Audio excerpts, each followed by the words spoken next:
Был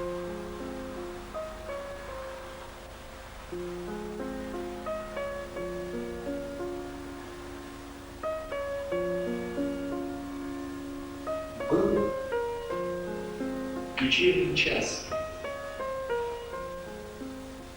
Было прохладно. Были сумерки. Ветра не было.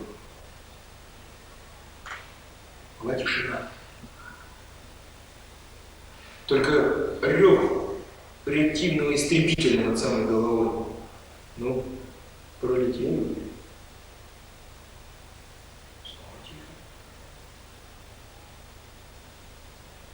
Только гул товарного поезда. Где-то вдалеке. Прошел опять тишина. Только треск мотоцикла где-то за озером. Проехал опять тихо. Только глухой стук в левой части груди. По ребрам. Он не смог это. Был обычный час на пороге ночи. Был необычный век, 20-й по счету.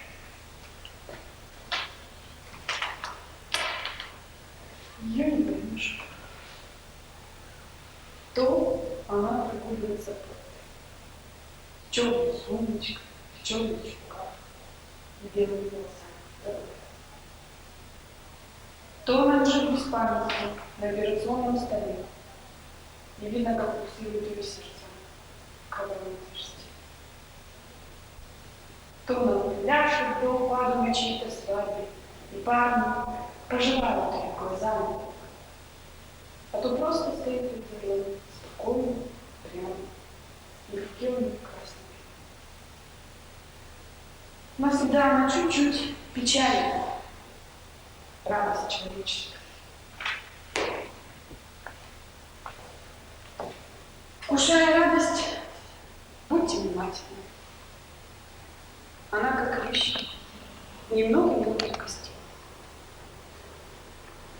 Проглотив радость, запейте ее стаканом легкой, прозрачной грусти. Это полезно для пищеварения. Отпустив немного, вновь принимайте радость. Не ленитесь радоваться, радуйтесь почаще.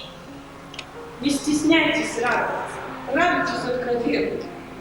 Не опасайтесь радоваться, радуйтесь бесстрашно. Глядя на вас, и все восхищаются.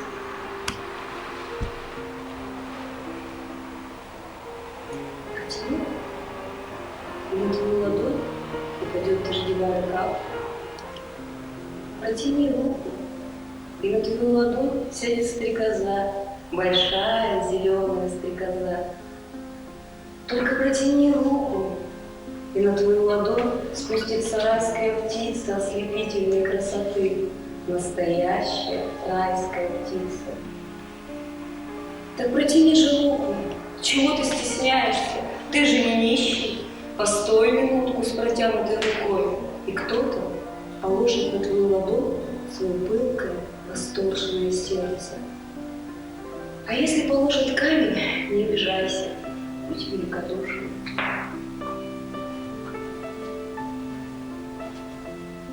Тянет меня почему-то в эту даль.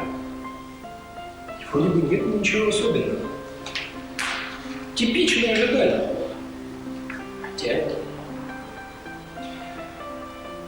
Ушел бы и жил там, вдали.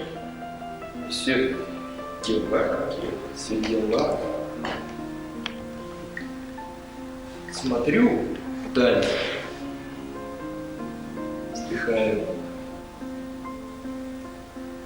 Тянет меня это банальная, туманная даль. Будь я на львах. Ты всего лишь точка, сказали ему. Ты даже не буква. Прекрасно, сказал он. Но я люблю гордую одиночество.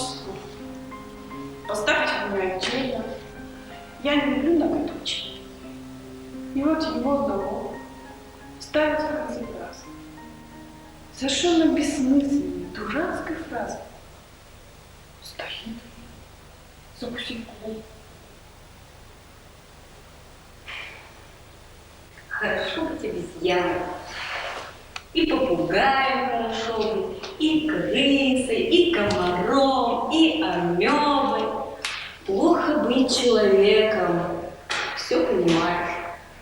Понимаешь, что обезьяна кривляка, попугай дурак, крыса злюка, комар кровопиец, а амеба полное ничтожество.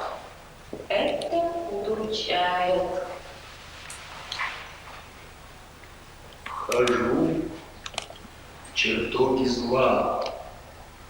Здесь в горнице высокой сидит девица смерть с туманным рыбьим взором и вышивает шелком по холсту. Есть мнение, что зло не существует, что зло лишь сук наверие добра. На нем вешаются все самоубийцы. Но скалы зла торчат из моря времени, и птицы хищные на них птенцов выводят. А было так. Маленькая собачонка лежала посреди улицы, брошенная, потерявшая голову откуда. Она бежала прямо посреди улицы. Ей безразлично было, где бежать.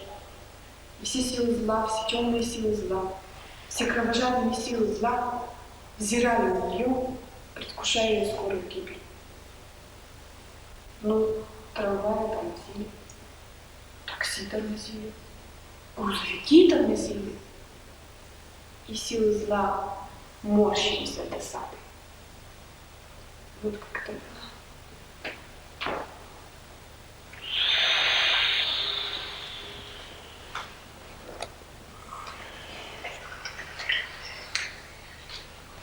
Был берег,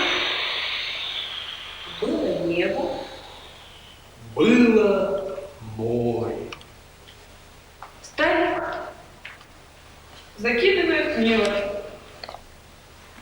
Ему нужна золотая рыбка и больше ничего. Берег, небо, море. Старик вытаскивает невод. В неводе две малюсенькие колюшки, водоросли и больше ничего. Берег, небо, море. Старик вновь закидывает невод. Но это пустая трата времени. Больше ничего. Золотая рыбка не водится в этом море. Золотая рыбка не дура. Берег, небо, море. Старик вновь вытаскивает невод. В неводе золотая рыбка. Откуда она там? Ведь это же чудо. Нет, это просто сказка. И больше ничего.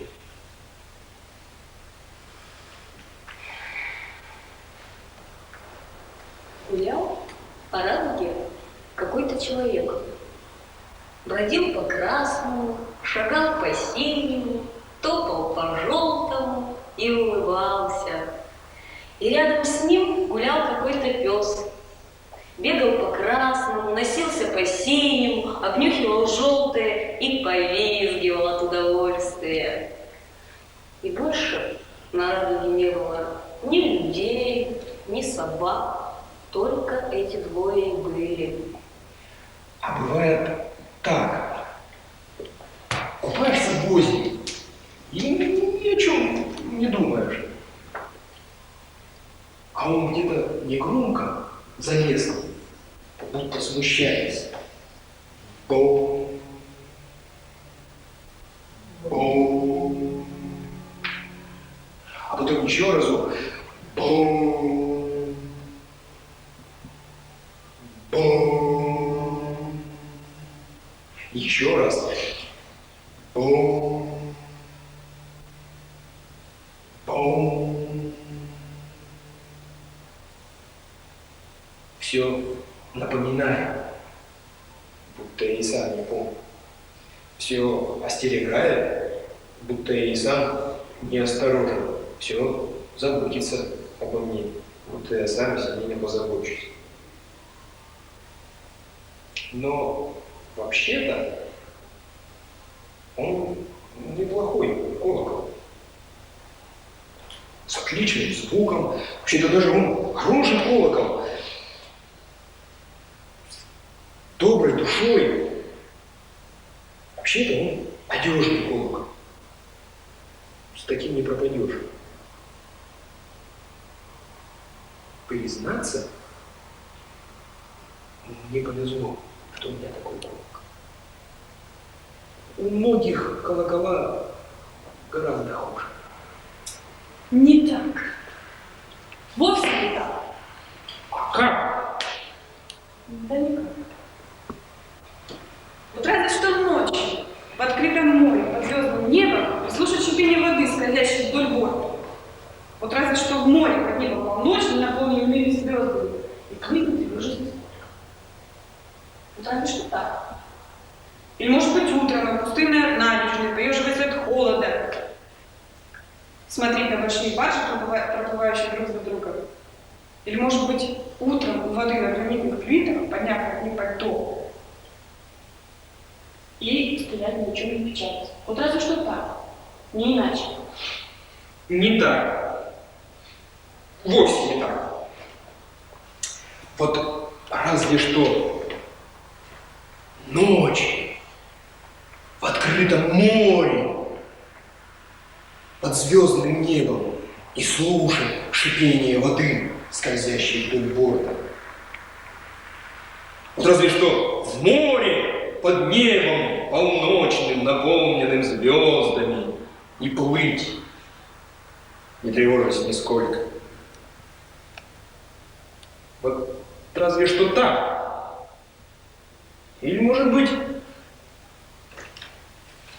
утром,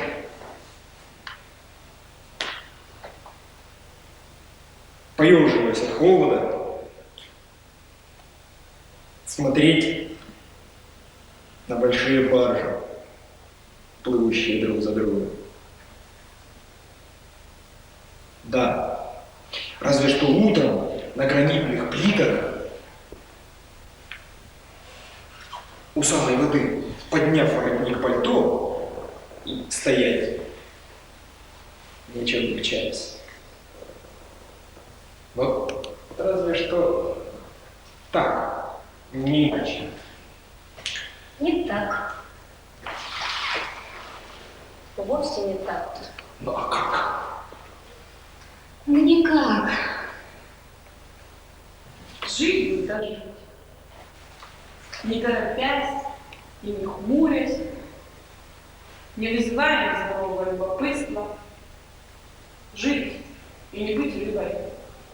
Не попадаться на удочку хитрого рыболова. И не быть птицей. Не порхать с дерева на дерево, без особой необходимости.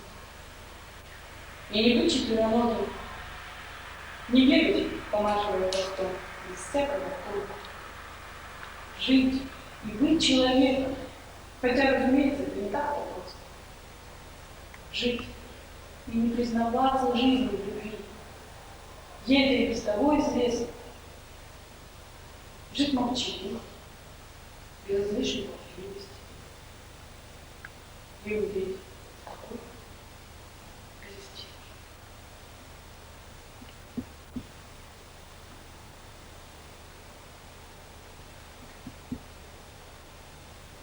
Он сидит у двери и фосфорическими глазами оглядывает всех входящих и выходящих. «Погоди, миленький», — говорит ему какая-то старушка, — «погоди, мой хороший, сейчас я тебя рыбкой угощу». «Погоди, ладно», — говорит ему какой-то старичок, — «погоди, негодник, сейчас я тебя курятиной-то угощу». «Здравствуй, Вася», — говорю я коту, — «ты отлично выглядишь». Выходя, я наклоняюсь и глажу голову существу таинственному, соседу моему по вселенной.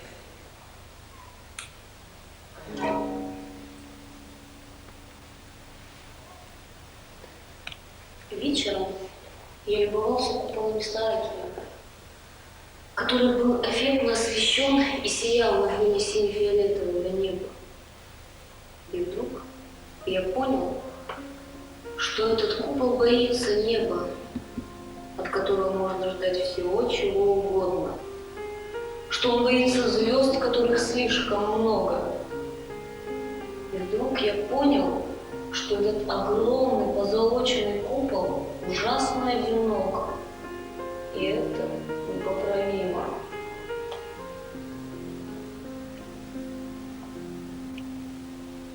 Белая ночь стоит на спине города, что-то жужжит. Уши шевелит. Оживал. Я обернулась и смотрит на тучках хвост. И облизывается, как кошка, как большая серая кошка. Только у кошек уши не шевелятся, когда они живут. Только невежливо стоять спиной к городу так долго. Только непонятно, почему она усталась на тучках хвоста. Совершенно не знаю.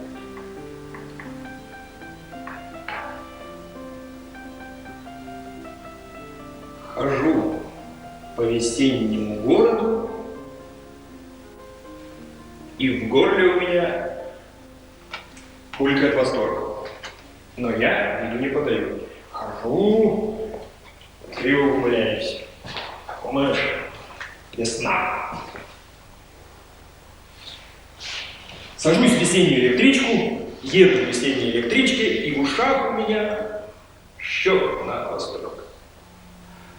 Но я не поддаюсь. Еду в весенней электричке, из-под лобья выглядываю в окно, думаешь, весна. Вылезаю из электрички, бросаюсь в лес, раскапываю снег под елкой, расталкиваю знакомого муравья и кричу ему прямо в ухо: проснись! Весна на дворе, восторг-то какой! Сумасшедший! И откуда только берутся такие восторженные идиоты?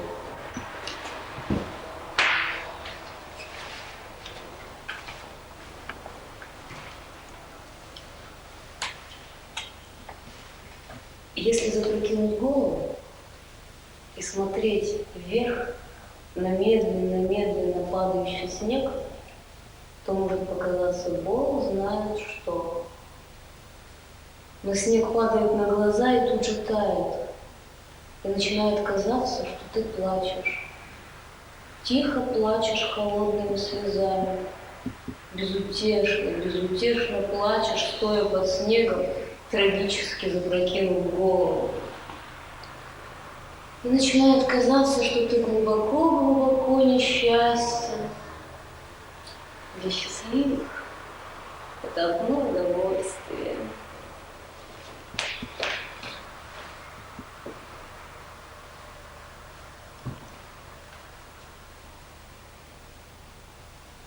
Я еще не слышал чекону Баха, и нет мне покоя.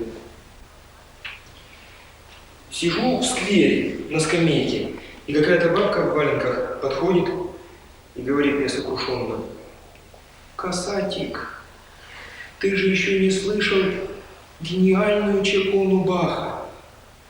Это же великий грех». Подхожу к пивному ларьку, встаю в очередь за пивом, и вся очередь возмущается. Этот тип не слышал грандиозную чекону Баха. Не давайте ему пива.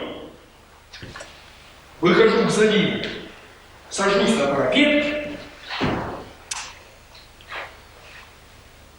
Чайки кружат надо мной и кричат: «Неужели он и впрямь не слышал эту удивительную чекону Баха?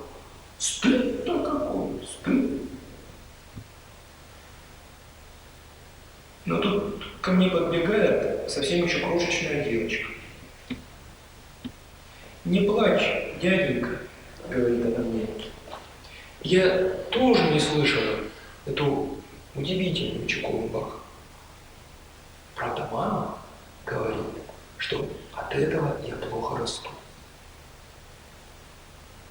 Какие же мы, однако, смешные. У каждого есть тело. Бестелесных вроде бы нет. У каждого есть душа. Хоть маленькая, но есть. У каждого в груди что-то стучит. Представьте себе, у каждого. И каждому хочется неземного счастья. Ей-богу, каждому. Но каждому чего-то не хватает. Кому благоразумие, кому безрассудство, кому крылья за плечами, кому голос на тебе. Какие же мы, однако, несовершенны. Отчего ж не обретаем мы это совершенство? Чего мы тянем? У каждого на то свои причины, свои отговорки, свой резон. Пессимисты полагают, что совершенство недостижимо. Тогда здравствует же оптимизм!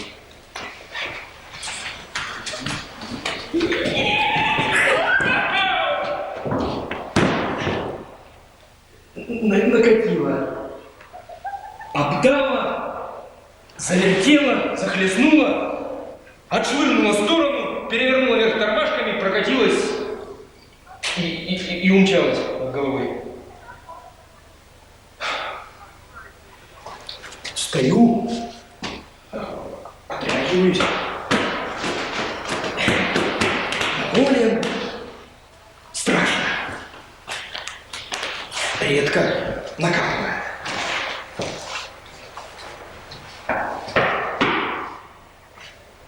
Постучали. Я открыл дверь и увидел глазастого, лохматого, мокрого от дождя демона. Михаил Юрьевич Лермонтов здесь живет? Спросил он. Нет. Вы ошиблись квартирой, ответил я. Извините, сказал он. И ушел, волоча по ступеням свои огромные, черные, мокрые от дождя крылья.